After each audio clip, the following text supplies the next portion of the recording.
Topo Athletic is committed to lifelong health and better movement. Topo builds running shoes for those who get out there every day regardless of weather, speed, energy, or mood. Their distinctive fit and feel combines instinctive human movement with modern performance and lightweight comfort to help you keep going, keep trying, and keep moving. Discover the Topo difference and step into a run experience unlike any other. Hey everybody, welcome to episode 103 of the Run, Try, Bike Fireside Chats.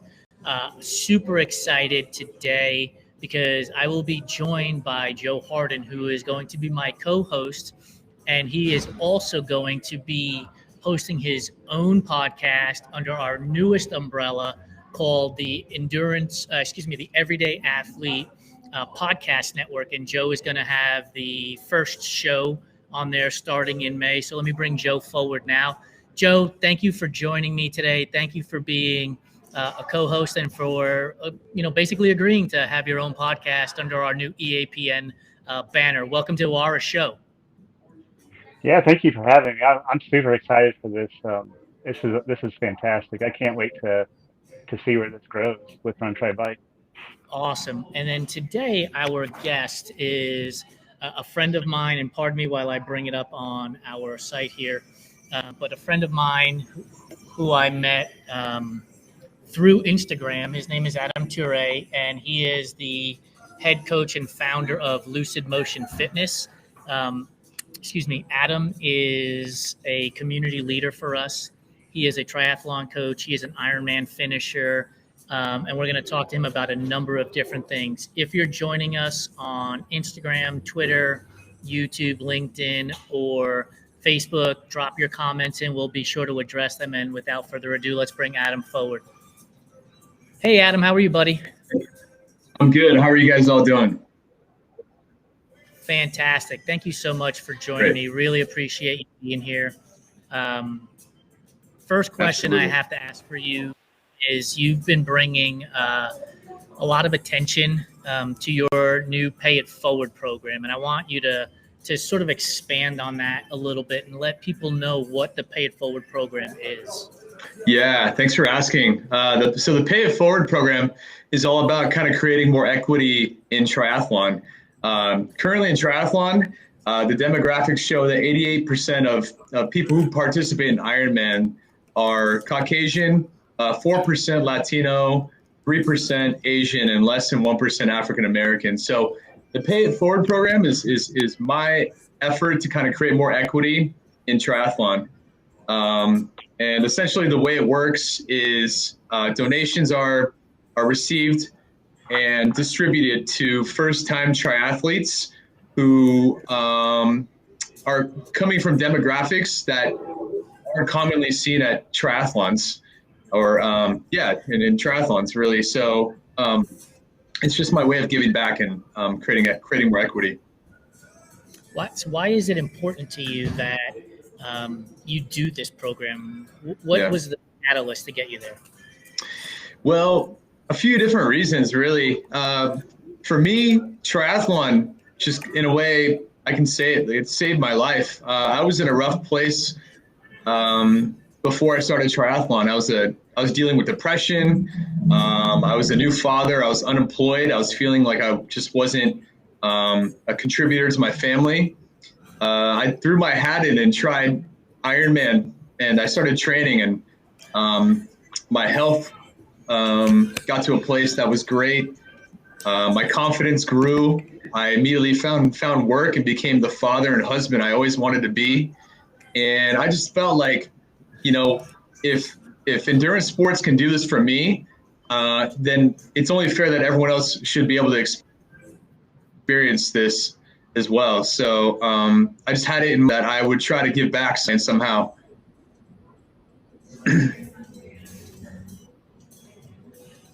Yeah. I have a question. So what exactly got you into like personal training and strength training and triathlon? Outside of that. Yeah, good questions. So I'm actually a baseball player. I played baseball for 35 years, and I played a little bit of collegiate baseball, and I played at a pretty high level. I was pretty good, but I strength training was definitely a part of like, being successful at baseball. So I was always in the gym. I was actually pretty poor in endurance sports growing up. I couldn't even run more than 2 laps without needing to take a break. I was kind of it's a true story.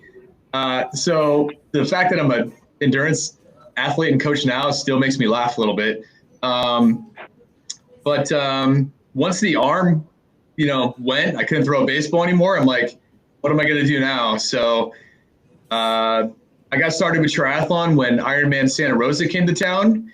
And I took my daughter down to go watch it in downtown Santa Rosa.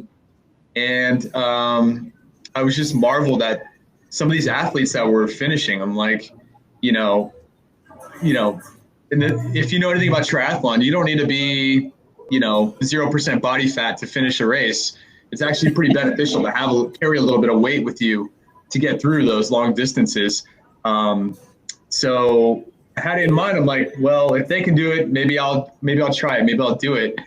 And I got hooked. The training was just contagious. And I think I'm just naturally a person. Once I get an idea in my mind, I'm kind of stubborn. I stick with it. So here I am.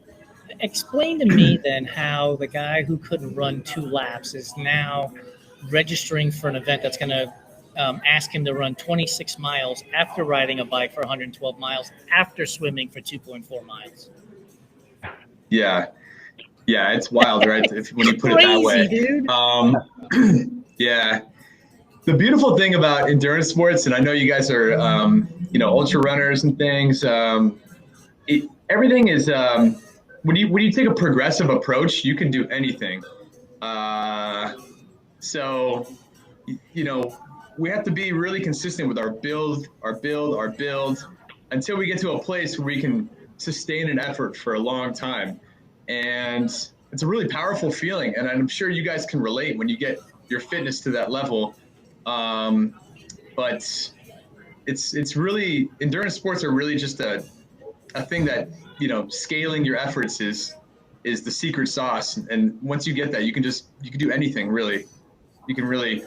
Any race is doable, I feel. Joe, you're an ultra runner. So, have you ever even thought about the world of triathlon? Is that something that you would even think about? Oh, yeah. I mean, that idea terrifies me. Like, just looking at what like Adam does, and like, I mean, I think sounds like ultras are hard, but triathlon sound almost out of reach for me. That sounds terrifying. I really want to. It's on a bucket list. If I could get over thinking like a stone when I get water. Yeah. Yeah. So Adam, that's a great segue, right? So here's a guy who's an ultra runner. He's getting ready to do a big a backyard ultra. He's got his mind focused on racing 100 miles. Like, how do you deal with a new athlete when they're like, triathlon terrifies me? Like, what's your approach? Yeah, it's a lot of mindset training, right? I always start them at if someone's new, we spend several months usually developing a good base of fitness. That's number one. There's a lot of moving parts, but to me, I think taking care of your feet, your ankles, your ligaments and tendons, making sure they're resilient. And that's really where the strength training comes in. That's why I became a personal trainer. Comes in handy because you got to train someone for the volume of work they're about to engage in. So once I feel confident that those things are strong and that there's a good base level of fitness, then it's up to a good coach or someone knowledgeable in endurance sports to scale the workouts appropriately. So the fitness is progressively building, and then throw in those rest periods so the body can absorb all that training and just kind of repeat. It's just build, rest, and that's the secret sauce, I think. Excuse me. Yeah. Hey, Adam. I do have a question. Tell me a little bit more about Girls on the Run. Oh, yeah, definitely.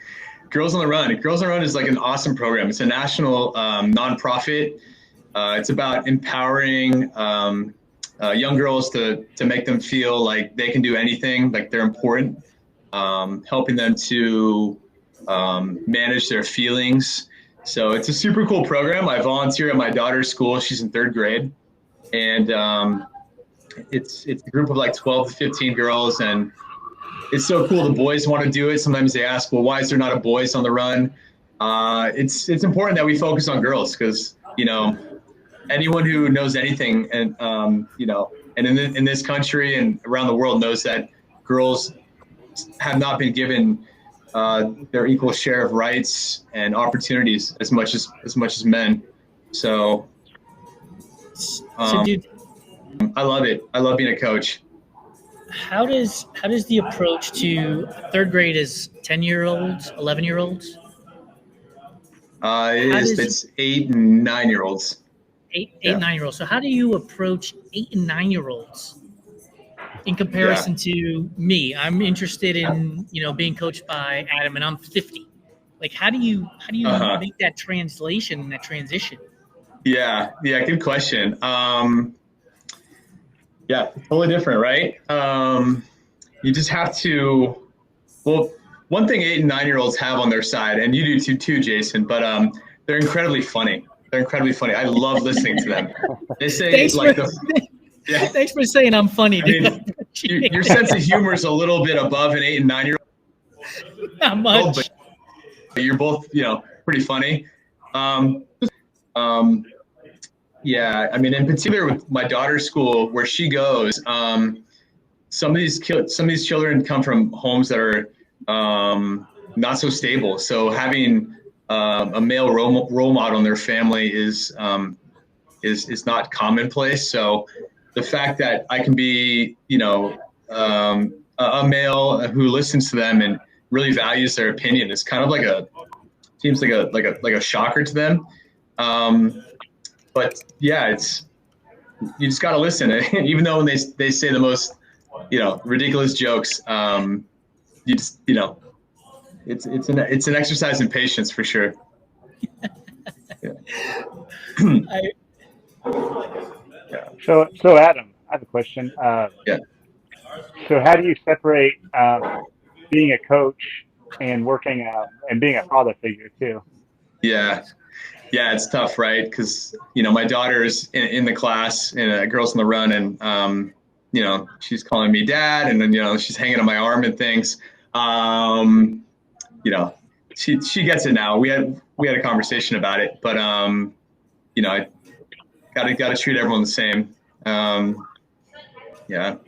Is it hard for you to do that? Not just with your daughter, but then also knowing your daughter and her friends that age and that mindset that you're coaching, so that when they're telling you these stories, is it difficult to separate the coach in that moment from kind of like trying to be the dad, so to speak? And I'll put that in air quotes. Yeah, it is.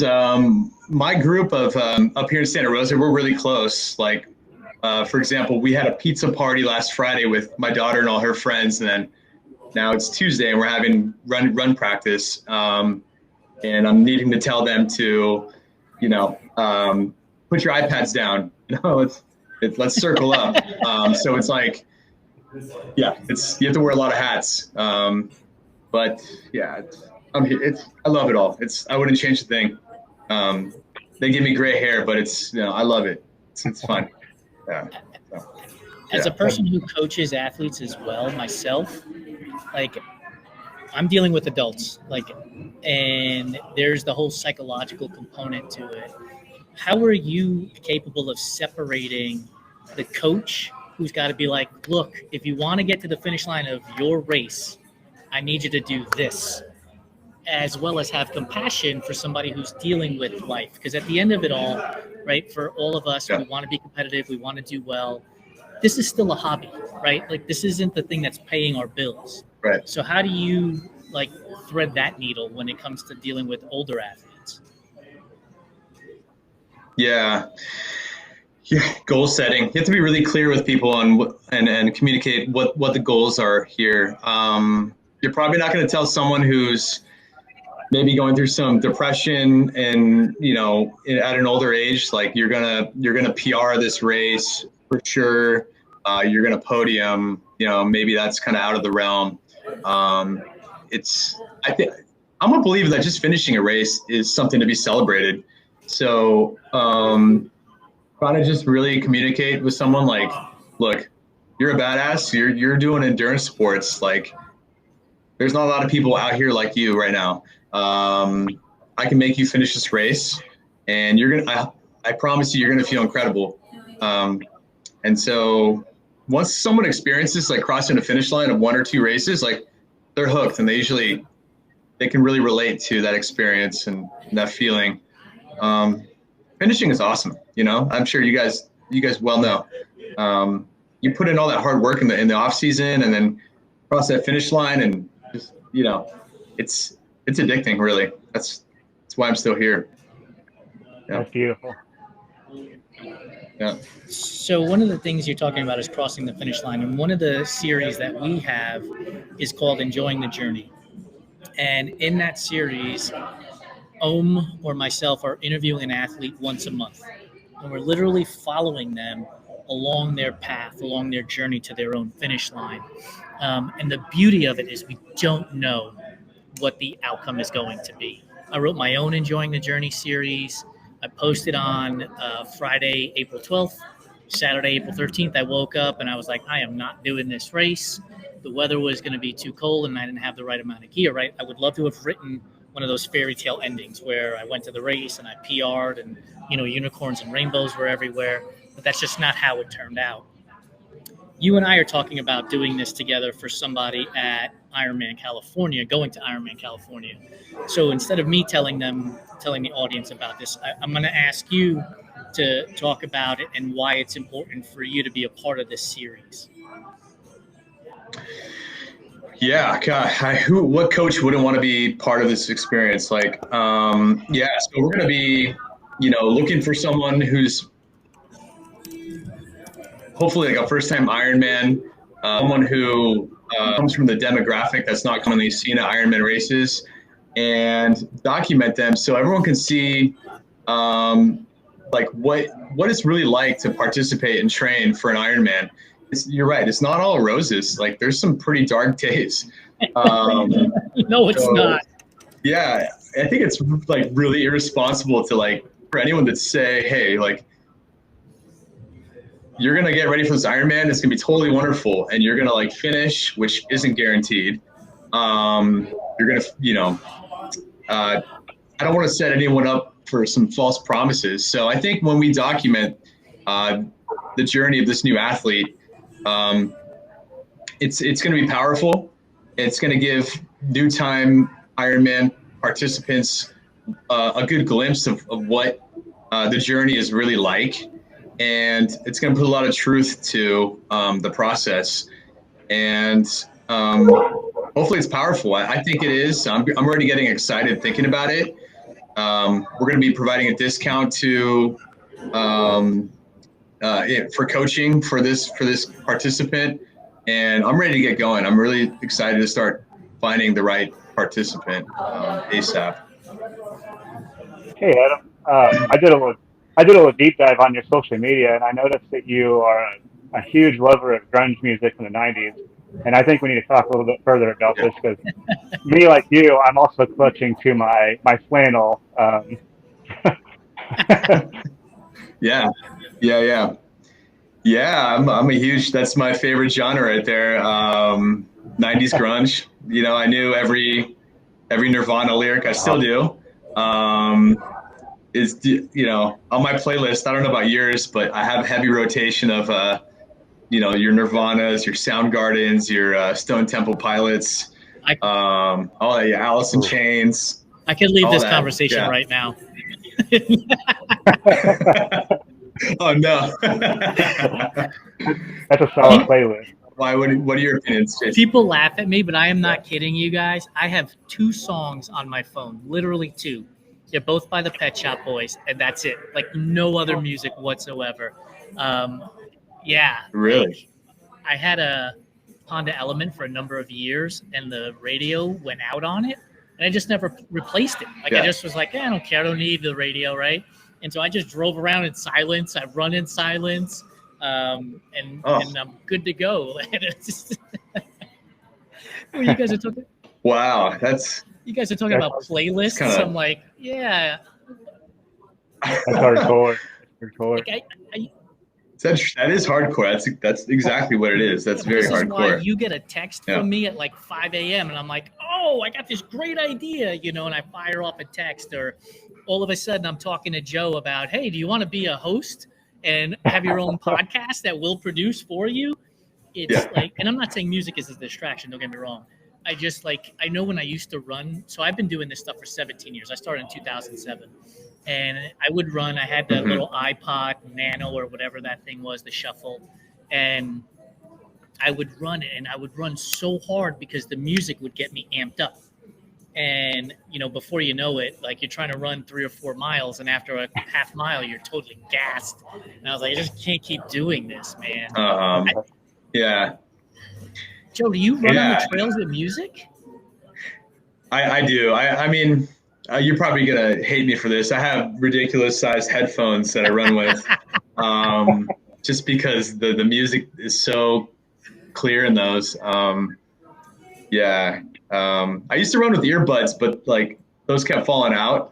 So I really wanted something that would like clamp on my head. But definitely. Does music make you guys run? I mean, it makes you run faster, right? I mean, for sure. I think so. Joe, do you run with headphones on the trails? It depends. If I have something I want to write about, I'll go without music. That way something will kind of come to me. But I mean, most of the time I've got a little A1C or something. But like Adam said, I've lost earbuds pretty much on every trail system in Indiana. Yeah. Even more reason for me not to listen. If I got to now pay more money to run because I keep losing AirPods, forget it. By the way, we've got 2 comments from our other community leaders. One from Adina that was very positive, Adam, and said, thank you for participating with the girls on the run. But then one from Brittany, I don't know who she's directing this towards, if it's to you, to me, or even to Joe, and it just says jerk with a smiley face. So I don't know who that's directed towards, but it's probably me. Yeah, I'm going to put it on your feet as the jerk. Probably because you're running around with the big headphones. Yeah. Or maybe it's you because you don't listen to music or something. I don't know. Well, I'll have to ask Brittany about that one. Thoughts. Yeah. When are we going to get you out on the trails, dude? I know you and I ran a couple of days ago on the trails, but she said the big headphones on the trail is why you're a jerk. Yeah. That's probably what. Okay. Fair. I mean, I'm not an ultra runner or anything, so maybe I'm not there, but I'm getting hooked. Like I'm seeing all this, like, all these, I'm meeting you guys. I'm like seeing all these races. They look like a lot of fun. Like I'm really starting to like lean into it a little bit. I think next year I'm going to make my, my inaugural presence made. I won't wear headphones, Brittany, but I'll, maybe we could all do one together. Me, you, Brittany, Adina, Joe. Yeah. I'm in, dude. Jason. I'm in. Yeah. We'll go to Northern California. I just will tell the weather gods that I'm going to race like 2 days before the actual event. So the bad weather happens 2 days before the event, and then we're in the clear. Yeah, that's brutal. I'm sorry it rained. Like it was beautiful weather till you came. But and then 2 days later, on Monday, it was gorgeous. We're heading to the airport, and I'm like, oh my goodness, look how beautiful this weather is. Yeah, that's how it goes, though. Yeah. But so Adam, tell me a little bit about your love of mountain biking too. Oh yeah, mountain biking was actually probably like the first. I guess running was when I used to play baseball. Running was my first endurance activity, but mountain biking helped me lose all my daddy weight that I first got when my daughter was born. And, Northern California, tons of mountain bike trails. So, in fact, after this call, I'm going to hop on the trails and the mountain bike, Yeah, I love it. You don't have to worry about cars. You're out in nature. Just the climbing just really gets your heart pumping. Yeah, I love climbing on the bike and the mountain bike. Yeah, are you a mountain bike? Do you ever hop on a mountain bike? Or Yeah, Joe? just road bike for me. But Okay. Yeah. Well, you're this close to being a trail runner already. See? yeah. Exactly. He's got the flannel from the 90s grunge. He's been on the dirt already. Yeah. Dude, put the twin wheels to the side and put the running shoes on. You're there. Right. Yeah, I'm doing it, boys. I'm signing up for a race after this call. Just leave the big headphones at home. Yeah. No headphones, Brittany. All right. Yeah. But wait a minute. I need to get clarification. It's 5:30 on the West Coast. You're going to go ride a mountain bike now? It's plenty of sunlight out right now. It's beautiful. I love to go, see the sunset. I have a beautiful view westward. Just for a quick little 1 hour excursion. Yeah. Do you ride your mountain bike at night? No, I've done it, but No. I'm not that hardcore. No, Yeah, I mean, I knew dudes when I lived in Dallas that would ride road bikes at 4 or 5 o'clock in the morning with headlamps and everything else, and that's on the road. Yeah. I couldn't imagine doing it on a mountain bike in the dark. Yeah, you're asking to go over the handlebars on a mountain bike. I think which I've done twice. It's not good. When I rode in Phoenix with Lori, who is A1 mountain biker, man, she dusted me. She went off. I found myself like ass over tea kettle in a cactus, handle, needles and everything. I was like, no more. I like my teeth in my mouth. Yeah, it's risky. It's definitely risky. But here in Santa Rosa, if you don't have a mountain bike, it's like you don't fit in. Like everyone is a mountain biker here. It's, I guess the mountain bike was invented just in Marin County, the next county over. So it's like, everyone is hardcore about mountain biking. That's awesome, dude. Tell the people where they can find you, where they can get connected with you, because you've got a couple of different things happening. You got the Pay It Forward project that you're working on. You've got this Enjoying the Journey series to Ironman California that you and I are working on together, and Run Try Bike, that is. Tell the people where they can find you, and we'll make sure we'll put it in the show notes as well. So if you're in the Bay Area, I'm up in Santa Rosa, California. I have an endurance club up here. I'm going to be doing some events. My website, lucidmotionfitness.com. If you have Instagram, lucid_motion_fitness. And come find me. I'm looking to kind of network and expand, and remotely and in person. So would love to train you, would love to train with you. All that. Remotely and in person. And who would be the ideal person to come and work with you that you want to work with as well? Yeah, I'm looking for, first timers or people relatively new to endurance sports. I'm looking to get you hooked and show you why it's so great. I have it to people who have never done endurance sports, and I've trained them already in 1 to 2 races, and they got the bug, and they've been with me from the start. So I make it fun. I use what I feel are pretty effective training techniques, and I'm here to get you ready. And if they want, they can connect with you on running, cycling, swimming, all 3, one of the 3. Yeah, all 3 really. I have a team mostly comprised of runners and triathletes. I have trained cyclists before too. I also train people who just want to get fit. That's another offering I make with my personal training. If you check out my page right now, there's a woman I train. Her name is Paige, and I show kind of the before and after progress of her over 3 months, and she she's looking stronger and more her mobility's increased. So yeah, all those. Awesome. Great job, Paige. Way to go. So, Yeah. Adam, are you ready for we call them rapid fire questions, but, feel free to take your time to explain. Joe, you're going to have to jump in on these Q&As too. You ready?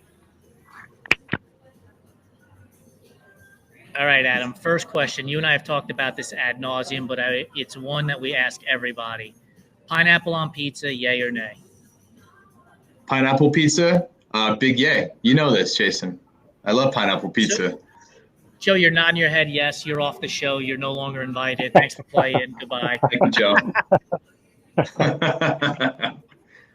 Okay, but This is a question I have to ask. So, would you just put pineapple on pizza, or do you always have to include Canadian bacon or jalapenos or chicken or something else?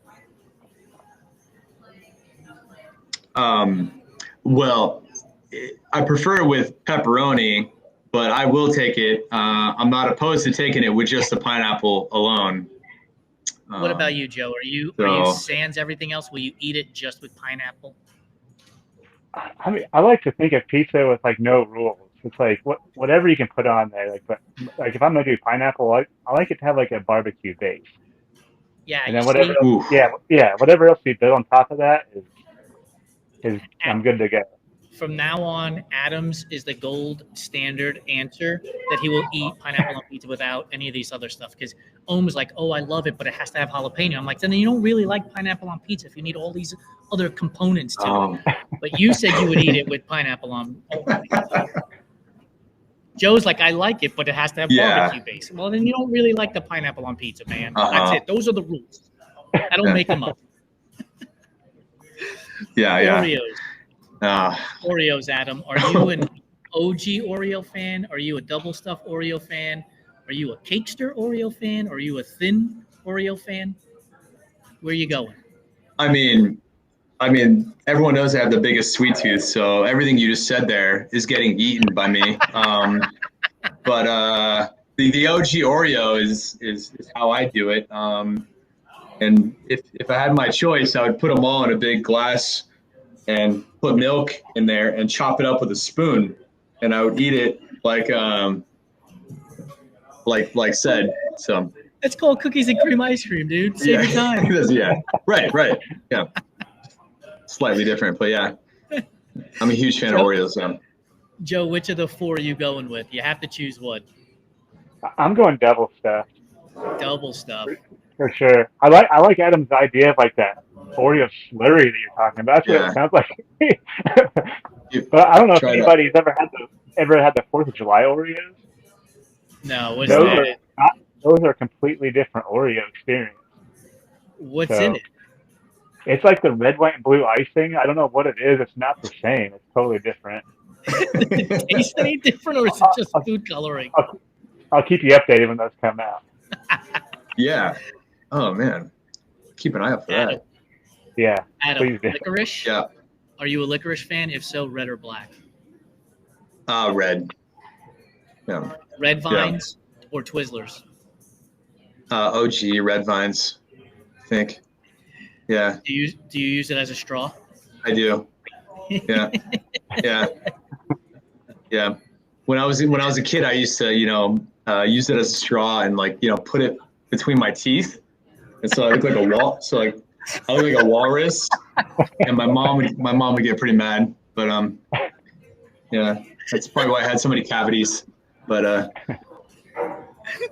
this is safe space, right? This is a total safe space, dude. Okay. I'm hearing people's food takes because I may not agree with all of them. I just find them fascinating, dude. Like I just find the way people eat, what they're eating, it just blows my mind. This is what I'm thinking about when I'm driving my car and I don't have a radio, or when I'm running and I don't have music in my ears. It's like, Adam talked about Twizzlers' fangs. Like, it's important stuff, It is. Is candy corn a real candy, or is it just earwax covered in sugar?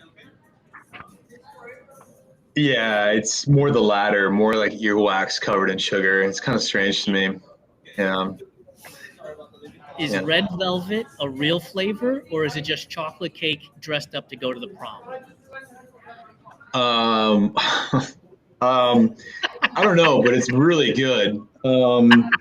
It's a hard Dude, one. That's the hardest. save yourself the upcharge and just get the chocolate cake, because that's all it is. Yeah, I guess you're right. Yeah, I don't know. That's a tough question. I don't have an answer on that one. Yeah, I don't. What about you, Joe? Is it a real flavor, or is it just chocolate cake dressed up to go to the prom? Man, I love red velvet cake though, especially like the red velvet cupcakes. Whew. So, yeah. Yeah. Oh, it's really good stuff. I'm going to open up a cupcake shop, one in Santa Rosa and one in Indianapolis, so I could just charge you two extra for coming to eat the red food dye I'm putting in there. Yeah, I'll be your number one customer. Yeah. Most people respond that they love the icing on the red velvet cake, which I get. But it's the same icing you would get on a carrot cake, right? So do you like carrot cake? Love it. Yeah. Joe's got kind of a little bit of a nod there. So Yeah. here's another. I love it. Do you like raisins in your carrot cake? Like a few is okay. I'm trying to work past the raisins and get the muffin part. Yeah, I've had a carrot cupcake or something that had too many raisins, and it was just kind of like a little distracting. But Just raisins were distracting. yeah, it's like We're breaking the internet today with this one. Yeah, these are good questions today. They really got me thinking. This is what you'll be thinking about on your mountain bike ride. Don't crash. Okay? Yeah. Or I might go to the bakery here after my ride now. Like, yeah. Yeah. Chocolate chip cookies or oatmeal raisin cookies? A chocolate chip cookie. Joe? Big fan. Joe, what's your answer? Chocolate chip, soft batch chocolate chip cookies all day. Yeah. It's no Yeah, wonder the finally. two guys that like pineapple on their pizza are going to go chocolate chip over oatmeal raisin. Oatmeal raisin's good. I just chocolate chip is just better to me. It's just Creamy or crunchy peanut butter? I like crunchy. When you make a PB&J, are you putting the peanut butter on one side, jelly on the other bread, smashing them together, or are you putting the peanut butter and the jelly on the same slice of bread and then folding over? No, they each have their separate pieces of bread, and yeah, that's absurd. Whatever method you listed off there is, keep that person away from me. Do you remember Goober? Do you remember Goober? The peanut butter and jelly in the same jar? Yeah. Is that ever going to show up at your house? No. It's never been. It never will be. Keep it away from me. Yeah. After you've smashed your two slices of bread together, are you cutting your PB&J into 2 rectangles, 2 triangles, 4 squares, or 4 triangles? I do 2 triangles. Yeah, big slash down one way. Yeah. Get more surface area in your face hole that way. Oh, yeah, you're right. Maybe that's why I do that. Yeah. Joe, how are you cutting your PB&Js?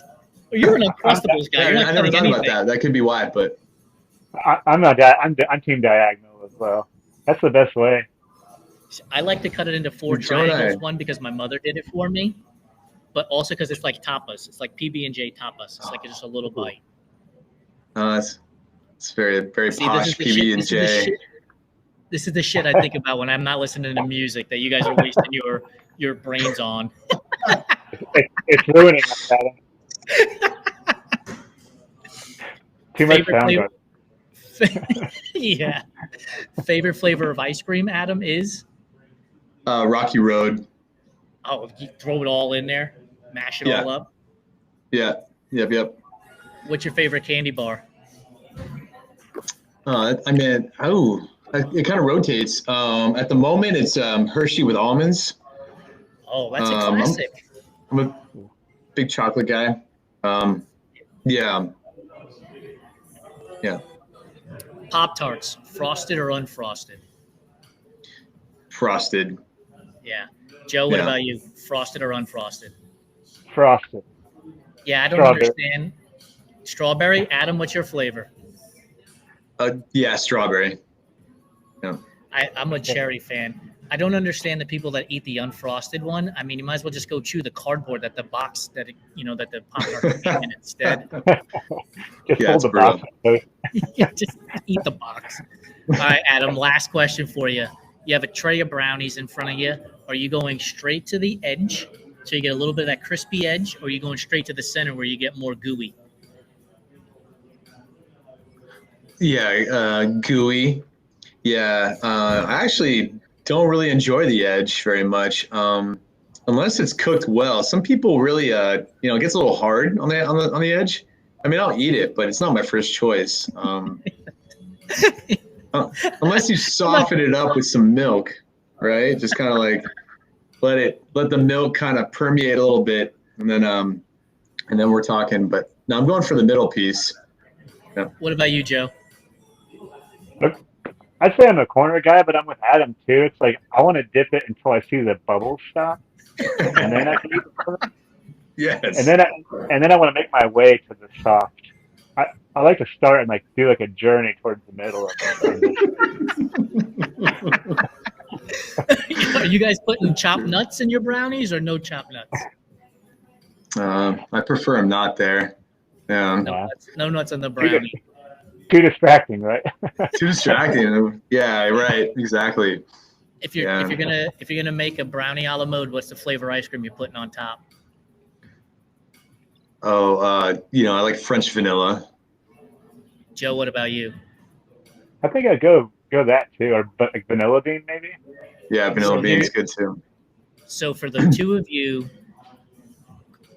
get on your mountain bike. Adam, Joe, run to the corner store, get yourself the brownie mix, Ready Crocker or whatever, put it on there, but make sure you also get coffee ice cream and put that on top of the brownie. Ooh. It becomes like an affogato, which is phenomenal. Like it blows vanilla bean, French vanilla ice cream out of the water when you use coffee ice cream. So wow, that's my tip for you two guys, but also for the rest of the internet. Like, don't miss out on that. Noted. Okay. Yeah, that's a great idea. Joe, thank you for joining me as a co-host. For everybody who's just joining us now, missed the beginning, Joe is going to be debuting his podcast called Beyond the Finish Line with Joe Hardin. It'll be on the the Everyday Athlete Podcast Network run by us here at Run Try Bike. It's another avenue for us to get more human interest stories of everyday athletes out there. The show will debut in May, so stay tuned to us. Go follow Everyday Athlete Podcast Network on Twitter, Facebook, and Instagram. You'll see the shows there. Adam, thank you so much for joining us. Thank you for everything that you're doing for the Run Try Bike community, but more importantly and bigger than that, the things that you're doing for the underserved communities through endurance sports with the Pay It Forward program, and then as well as partnering with us on the Enjoying the Journey program to Ironman California. Thank you guys both very much. Thank you everybody who joined us. We'll see you next week for the next fireside chat. Great. Thank you. Take it easy. Thank you.